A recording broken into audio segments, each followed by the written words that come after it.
everybody, this is Corey from Forlum Gaming. I'm sitting here with Walt, lead writer of Spec Ops: The Line.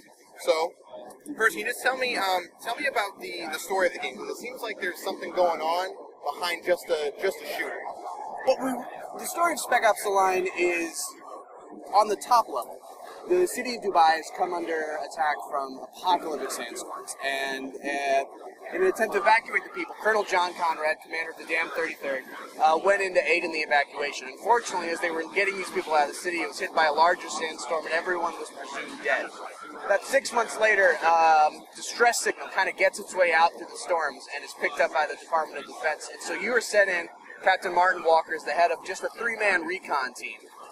Sent in to find out if there are people still alive, and if there are, to get back out, let them know, yes, there are survivors, we need to send in an evacuation force. Fortunately, what you find when you get into the city is not only are there still survivors, these survivors are at war with each other, and the 33rd, and possibly even John Conrad himself, are in immediate danger. So rather than going on with your mission and leaving the city, you go further in and attempt to find out what's going on.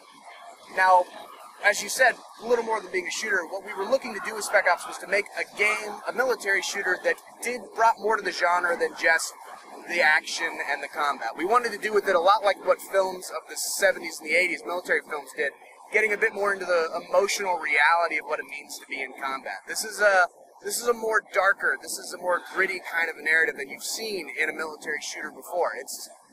You're not just going in to be the hero. This is a situation where there really is no hero. This is about what happens to good men when they're put into an increasingly bad situation.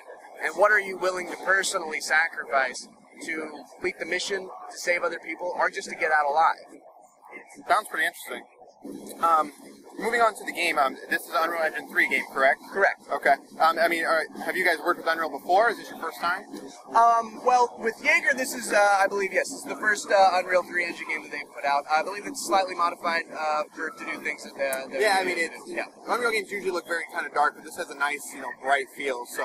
And that was one of the things we wanted to do, was because Dubai itself is fantastical city, almost to the point where it really shouldn't even exist, and we wanted that to come through in that. Even though it's in the desert, there's so much color and life to Dubai. Right. And I have to ask, how much does the sand really affect the game? Absolutely. The sand, well, there's a bunch of different sand gameplay aspects in the game. I believe in what you played today, you had a sandstorm come through, I believe, at one point, but you also have, you can use the environment to your advantage in the sense that maybe enemies are walking over glass that's covered in sand that they don't know is glass. You can shoot that out from underneath them, drop their enemies to the death.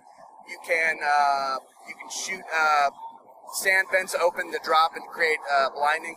One of the things that I actually enjoy is using grenades in large sand areas.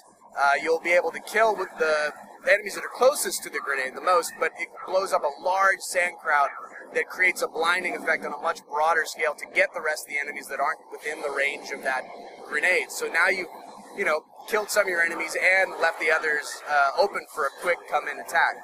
Yeah, it's really cool. We got to play it, and it was really cool. Can you tell me anything about multiplayer? I can't tell you anything about multiplayer. There is multiplayer. Okay, I can tell you that. That's good. Okay.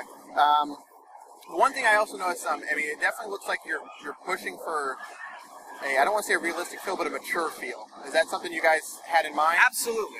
Well, the thing is, with video games, we kind of felt that with war, we had let war games stop on a certain level of entertainment, almost summer blockbuster. And the fact of the matter is, in the real world, in our day-to-day lives, we have a very different view of war. We discuss war with a different voice than we do in video games. And we wanted to take military shooters and elevate them to the level of discussion that war gets from film and books and just events that are happening in the world.